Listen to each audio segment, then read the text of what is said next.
just have to take every opportunity. Now, entering the industry, coming from Guyana, did you face any like culture shock? Like you mentioned, you had to be nude in one scene. Was there a culture shock with the American film, American TV, American play? For me, in Guyana, when I was acting, I happened to be the first person that ever kissed for real on stage in Guyana, in the Guyana, theater. okay. So for me, I like reality. I like to do something different, something that challenges me. So when I was told that, hey, you got to learn a black South African accent, you have to be nude, I was like embracing that because it's something I never did. And I want to see what it's going to feel like, It's a new experience. So I open my arms wholeheartedly to that. All right, Mr. Shivraj, from everything, I'm hearing you really are like a jack of all trades. You went from plays to actually acting in movies. Did you face struggles? The whole process of, or the whole business of filmmaking or being an actor is a struggle. And that's why when I came to America, I couldn't afford to go to school like was suggested. So I decided to buy books to find out what goes on. And every book that I bought and I read, in the preface, right in the beginning, they said, unless your father's a millionaire, try another profession because there is no guarantee. You never know how you. And then another reality is that 95%, there is a 95% unemployment rate in the acting profession. Besides being the most competitive profession in the world. So just think about all those obstacles and negatives. But at the same time, these writers who wrote these books, they said, if you still think that this is what I want to do, then go for it. So I just happen to be one of those who say, you know what, I'm going for it still. And, I'm still trying, it's still a struggle. But every little thing that you do is an achievement because what I think about sometimes is that when I was in Guyana, acting on stage and dreaming of these movies I see with these Hollywood stars, I it was a dream. I never thought that, well, I'm actually, I'm going to be right next to them, I'm actually going to be in a scene with Neil Patrick Harris. I'm going to be in a scene with Tina Fey, you know? It's like I'm going to be in a scene with Kerry Russell. It was just a dream. And then becoming a reality it's an amazing thing to look and say, you know what, it's possible. It's really surreal for you, right? Yeah. Just being there. Yeah, it's still a challenge to make a living being an actor. That's the reality. But at the same time, it's what I love and it's what I want to do and it's what I'll continue to do no matter what. I've tried to give up on acting, it didn't last a day. In addition to the struggles, you mentioned just being an actor. Did you feel in any way being West Indian, you were at a disadvantage? Yes, up to this day, because Hollywood sees us when you look like me, of Indian descent. Yeah. They put you in a category, that's it. You'll either be a cab driver or a deli clerk or a hot dog vendor or a terrorist. That's basically what it's going to be like. And when they see you, they expect to hear you speak like, so how are you doing, my friend? Are you doing fine? So when you go to audition now, being the only Guyanese going to an audition for some role, and having to put on an accent or attempt an accent, it's daunting because when you go in this room, there are so many other guys that look like you, but they have authentic Pakistani, Middle Eastern, Indian accent. And that's what Hollywood wants. They will advertise, hey, we're looking for a Middle Eastern so-so age, we're looking for a Pakistani, we're looking for an Indian. They never ask for a West Indian or a Guyanese or a Trinidadian. The only other person I know from West Indies is as a Trinidadian Indian like myself. And he's going through the same struggles. He hasn't given up. He's done a lot of pieces like I've done myself. So it's a matter of with all with all the obstacles that are there and the uncertainties. If you still want to do it, you gotta just go with it without even thinking about that. So, Mr. Shivraj, Yes, Fluffy. was there a role that you turned down, and Why? For film, no. I don't. I haven't had the opportunity to turn on a film as yet. Um, I hope the time will come when I can turn on films.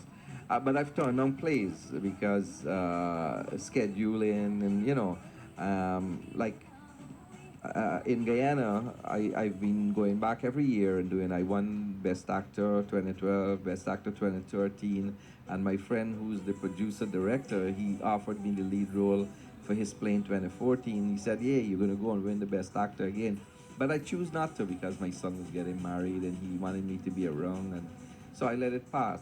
So it could happen anywhere in anything, you know. You're You well can, motivated. yeah, yeah, but I don't think I'll want to turn on a film though, especially if the role is good. If you had to advise young people like myself who has a passion for acting, what would you advise? I would advise that if you really want to do it, then give it a good shot because, but like I keep saying over and over, is that you have to understand the reality. Please understand the reality. The reality is that there is a 95% unemployment rate. It's the most competitive profession in the world, and hardly any people make a living at it. Just a few. The 2 or 3%, you know them. Sylvester Stallone, Denzel Washington, and then there is another 3% that you see them regularly. You don't even know their names, you know. And then the 95% are the ones you see walking in the background. They probably make 5,000 a whole year, you know, stuff like that. So when you understand all of those, the reality of that, and you still want to give it a shot, then go for it, I say. Because it's not an easy task, but at the same time, I don't want to tell you to go on a wild goose chase, but I want you to know what it is and then decide if you want to do it. Well, it's all about sacrifices, you know. Exactly. For me, I knew all of that, and being a person who's married with responsibilities, it was a very, very difficult task for me to say, you know what, I'm not gonna go for owning a house. I'm not gonna go for this. I'm not gonna go for that. I'm gonna go. But I gotta say, fortunately, I was married. I'm married to a person who understood where I'm coming from and understand that this is something that I love. She knew that before we got married. And we're together now for 33 years, and it feels like if we just started. And I think it's an understanding, you know. She knows and she's supportive. She knows, hey, there's so much uncertainty, but I'm still in it.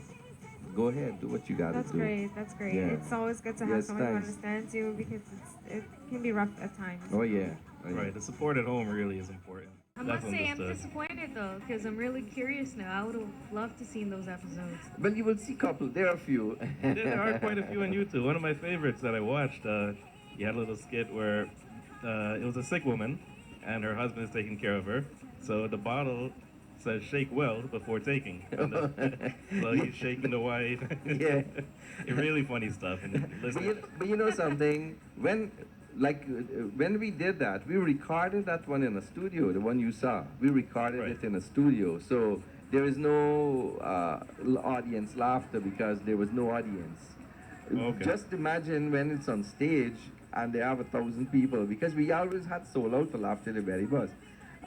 The amount of noise that goes into the laughter that's there. Unfortunately, those videos that you saw will not have that because it wasn't in front of a live audience. right, right. But there is one on YouTube that I particularly like, and I like it not because it's funny, yes. I like it because it's stupid. That's the best comedy. It's one called Kookalooks. Yeah. I saw that one as well. Yeah, I just love that. Absolutely. And, you know, honestly, watching Laugh Till Your Belly Bust, it's what motivated me to do when I had my Pranks on You segment. That really was what motivated me to do what I did. And I think a lot of folks out there, young folks who are putting out these YouTube videos now, you set the standard and you are the format, you are the bar that they're trying to reach. So, Oh, congrats. that's happening in Guyana too. Oh, yeah? Yeah. Actually, from Laugh Till the Belly Bus, there's a big show now. It's called Nothing to Laugh About. People. It really has, and I think now, you know, the younger generation, they have a lot more media where they can portray themselves. They've Oh, got yeah. YouTube, Yeah. whereas during your day, all you had was stage. Exactly. So, you know, it's much easier out there now, and you really did set that standard. Yeah. Let's talk a little bit about your move to mainstream. Tell us everything that you've done here at mainstream America. I know you did quite a few. You did in television. You've been in some movies. Hmm. Yeah, well, I've had a few roles here and there in different shows. Tour de Rock with Tina Fey, that was one. The Smurfs with Neil Patrick Harris. You mentioned the Smurfs, not to cut you off, but I was watching that movie in the theater with my daughter. And I'm looking at the driver. I said, I know that man. Yeah. And then I checked it. Indeed, it was you. So that was huge. I mean, the Smurfs, major blockbuster movie. Right. And then recently, The Americans with Kerry Russell. And then the latest one that I've done is Master of None, the Netflix series. I'm in the second episode, and that started to air on November 6th. So you could actually go on Netflix and see that right now. And I did another show called Broad City on Comedy Central, but that episode is gonna air. I saw it on IMDb. It's gonna air till in March 2016. And then I've done other, like I did this series called We Are New York. That was a 10-episode series. I'm one of the lead characters in one of the episodes. And I've done quite a bit of independent films, aside from my own. Yeah, quite a bit of independent films. Um, few other stuff. I can't really remember everything offhand, but building my resume little by little. I think you've got quite a resume already. So keep up the great work. Thanks. Are you going to be going back to Ghana? I know you used to do a lot at the Cultural Center. Any future plans to do anything there? Or? Well, I had the opportunity recently, but I had to pass on that for my son's. He wanted me to be around, not to miss his wedding and to be there to plan and do a lot of stuff. So, actually, I'm going to Guyana to make a new film. It's called Protection Game, and if you've seen my films, they're all different genre because. You can't do the same thing all the time, you know. When I started out with my first film, Till I Find a Place, which a lot of people think is very raunchy, um, it most people that came out were of African descent. The Indians didn't come out. I don't know what may have been the problem. It could be because it was a mixture of race, because I cast myself with an Indian girl and a black girl, and we still have certain things going on that we need to fix. And I'll probably mention a little about that later if we have the chance. But as it is, that movie created a great sensation in Guyana, but the Indians did not see my work. So I decided to do something more Bollywood. And that's when I did a movie called A Jasmine for a Gardener. And the Indians came out, they loved that. And then I decided to go back and do something that's a mixture, but again, it was mostly Indian that came out to this because it was mostly of an Indian nature of Long Sugar Too Bitter for Me. Then I went back again to another cross section with 83 million G's, and I had the same problem. With this movie that's coming up, it's a multi-ethnic cast, and it falls into a different genre. It's a murder mystery, and 1/3 of the movie takes place in the High Court in Guyana. So it's like a lot of suspense and stuff like that. With my limited budget, I'm going to try to create as much as I could to create the suspense without being able to crash cars and fall off of buildings and stuff like that. You know, it's more tricky for me because now I have to use my imagination and come up with different things. Exactly. Your films are about acting. There are no special effects. There is no CGI. It's acting, and it's pure talent. You mentioned when you looked into this, you mentioned the cast. And earlier you had said early producers, early in the industry, they pretty much just put their whole family. You don't do that. What do you look for when you're casting? Oh, well, first of all, everybody, especially with Facebook, people see you on Facebook, friends and all of that. So people will approach me, inbox me, hey, I would like to be in your movie. And then other people will reach me on the road, here, I have an interest. And I make a note of everybody who will ever ask me. I write it down. I keep a record on my computer, a file, and when I'm doing something and I think the person fits the character, age, looks, whatever, I call that person and see if they're available. I don't even audition, I give them the part. Um, because they've asked me a favor, and that's how I am, you know? Um, but I think I need to change that a bit. I don't know if I'll change. I didn't do that. I offered everybody the role. Nobody auditioned. Nobody auditioned for this. Really? Wow. Yeah, I give everybody because I felt this person would do justice like that. So I cast 28 actors. Some of them because I've worked with them on stage before. You know, I've directed Right. them or we acted together. But there are many new ones that I've given huge roles to just because they asked me. There was one guy who met me 5 years ago in a minibus, and he said, "Hey, I'm looking for an opportunity to act in a play or movie or something." So I said, "Give me a number." I took his number, and I called him. I think it was 3 years later, and I said, I want to give you a little part in my movie, Brown Sugar Too Bitter for Me. The guy could not believe. He said, I couldn't believe that you kept my number. I said, yeah, I kept your number, and I'm going to give you. And now he's playing one of the major roles in this movie, just from that little piece that I give him. Because he was thankful, he did his best, you know, and I like that. And so I give him a huge role, a role that I would probably do. Absolutely. I mean, that's why the people love you, giving them the opportunity. Not to downplay anything that you've done so far, but do you think if you change that process, if you actually do auditions and cast people before you actually start filming, would it raise the quality and take your work to a new standard? It probably would. And I have to do it if I'm going to do mainstream, if I'm going to send my movie to the festivals and I'm going to make a movie in America. Like, I already have plans.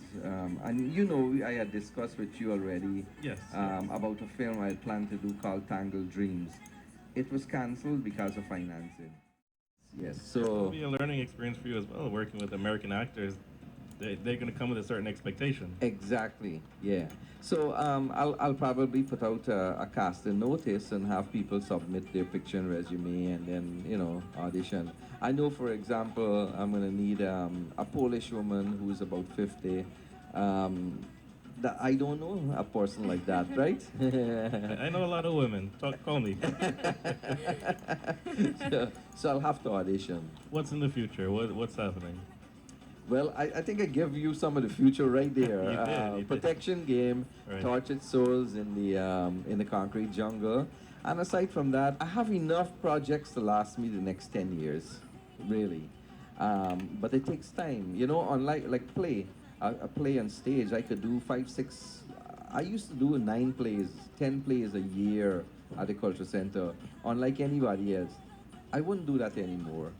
But film, you can't do that. A film takes about a year to do, you know. Jasmine for a Garden took me 14 months to do, you know. But then I've done like Forgotten Promise in about 10 months or something like that. But you gotta cater for like about a year. So each one a year, maybe I'm gonna reach 100 just now and still. No, But I want to keep doing it. I mean, I do like I said earlier, being involved in Forgotten Promise, I see everything that goes into a film, and you know that one scene that I did, we did so many shots, so many different angles. I can imagine doing the whole film, what the process is like, and how painstaking it must be. But again, the support at home, your patience, your love for the industry, and I think the support of the people. That's what keeps you going. Exactly. Exactly. For a role, are you a spiritual person? You know. Well, I think spirituality is a way of life. You can't separate spirituality from anything else that you do. You're either spiritual or you're not. I would like to consider myself to be a spiritual person because I live a certain way, and people are not aware. I don't have to tell them, but you know, it's not right for me to disclose everything about my personal life either. But you know, I've been a vegetarian for 30 years. I don't drink alcohol, and I don't eat onion and garlic, and I don't smoke and all these stuff. Um, but at one time, I was never really I came from a Hindu background, but at one point in time, I felt that religion divides the world to me, because each one is saying his religion is the best and this one is the best, and they're fighting wars in the name of religion. I didn't think that was right. So I felt that spirituality was a way of life where I had to take myself out from from that reality and rise above it. And the only way I can do that is by connecting with the Supreme Soul, so to speak, with my thoughts, thought process, and trying to become closer to Him in a way. And then when I connect with Him, then naturally I will draw from Him whatever He has. And His qualities are peace, love, happiness, simplicity, humility, benevolence, honesty, you know. So that's how I see, and that's how I try to conduct my life. Um, in terms of preparation, I guess whoever you are will naturally be a part of what you do, right? And I agree with you. Yeah. So my preparation for a role, however, is I have one process that I do, which is I read the script a number of times. And I think what I found lacking with many actors in Guyana too is that they don't prepare enough. They just read the script one time and then they start learning their lines, and then they hope that it's going to come out all right, you know? But it doesn't work that way. You have to study. You have to find out the circumstances. Where is this character coming from? Why is he saying this? There's so much depth in it. And every time you read it, there is more that you could find out. And there is never one choice. And I find that actors choose the easiest choice. The one that comes to mind first, they go with that. And that's not the best. There are so many other choices if you really study deeply. Yeah, it all goes by steps, you know, nothing just happens like that. It's Right. like studying for a test, you know, you're not just gonna study one time, you know. You have to go over it over and over. Exactly. So the process I have is that I read the script again and again and again, maybe 10, 12 times. And then I start identifying myself with the character. Then I highlight my lines and I start focusing on my lines. But then again, like I said earlier with film, if you notice, many times in a film, they don't show the person who is speaking. They do show the person who's speaking, but many times they don't show the person who's speaking. They show the person who's listening. And acting is listening. If I can put acting in, acting is one word, but if I can give it another word for acting, it's listening. And so you will find the camera on that person who's listening most of the time, because it's more interesting to see that person who's listening, because that person is in character. I mean, not that the person who's speaking is not in character, but the point I want to make is that is being, you know, being in the moment, being in the moment. And you could only be in the moment, moment to moment, if you're connected with what you're doing wholeheartedly. And to be connected with it wholeheartedly, you have to put in the study that is necessary to bring you to that point, which is to read it again and again, understand your role in the film or play, and the relationship between you and the other players, you know. And then when that happens and you listen to each other, you don't have to act. Your reaction will be natural. So let's say, like for example, I was showing you the clip there, right? Yeah. The last piece, you saw me crying. That was very, yeah, that was Yeah, emotional. You right. could see you became one.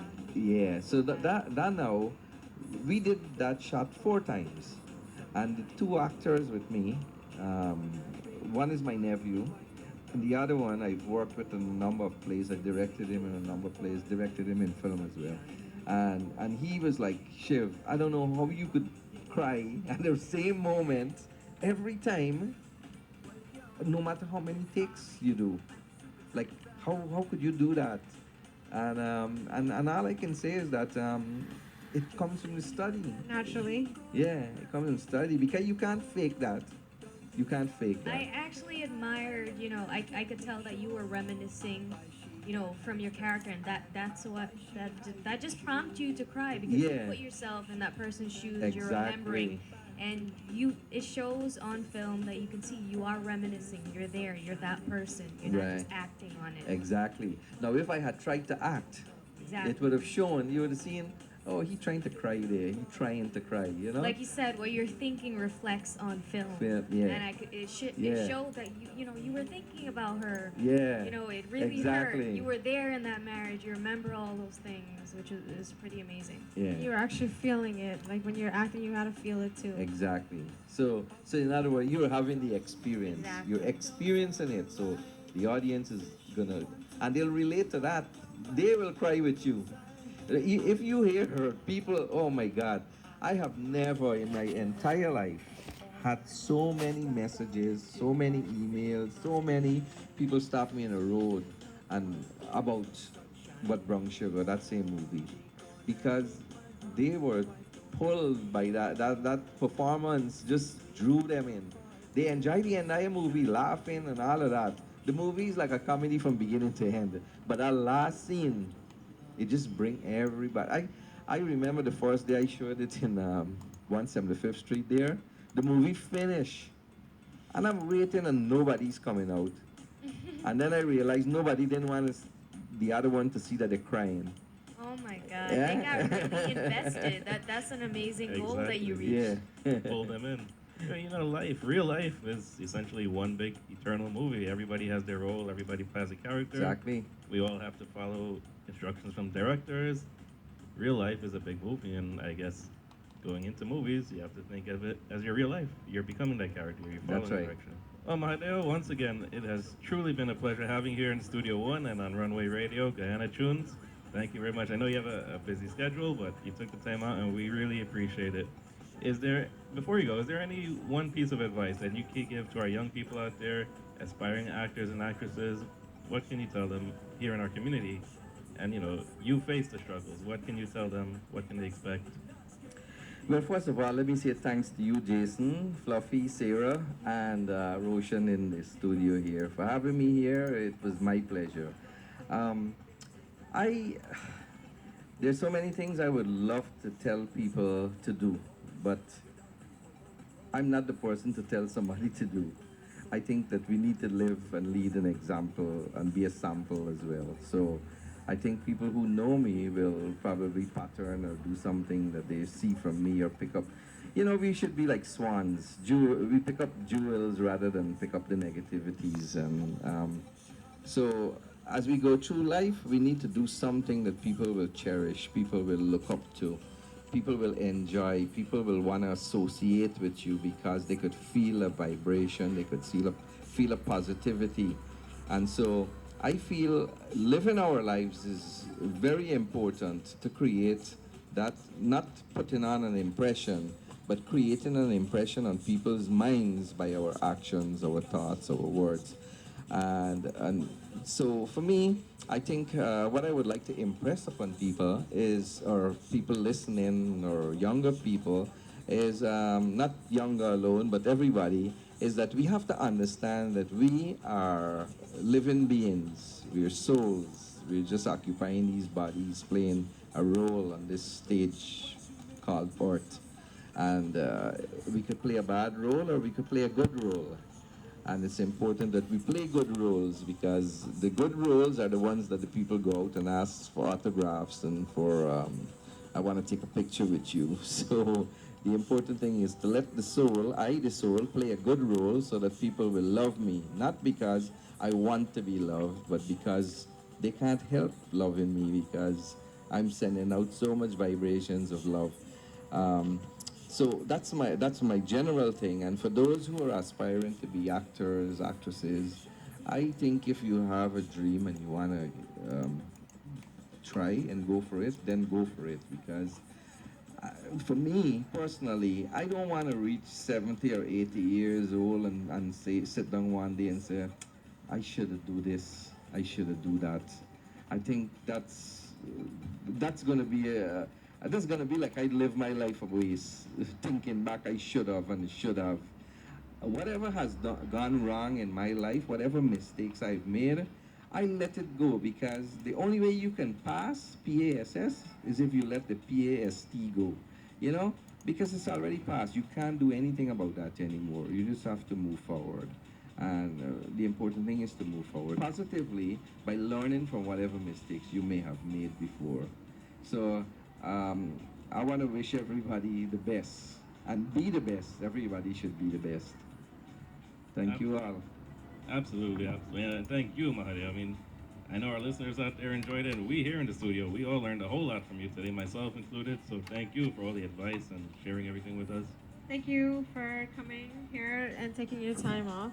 Thank you. You know, before I go, you know, this interview is really, I got invested, as we said. You really have the good vibes, as you say. You naturally and genuinely give that out.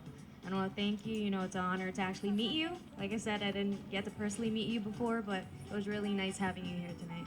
Thank you. Thank you very much. And we definitely look forward to everything you have coming up. You have our full support, and you have the community support, so keep at it. Oh yes, I remember because Roshan told me. Absolutely, Guyana Chunes is your home. So, Thanks a lot. all right, well, thanks again, Mahadeo, and to all our listeners, thank you for tuning in. Thank you for locking on. We will be back on Wednesday, 8:30, as always. This is the Podman signing out.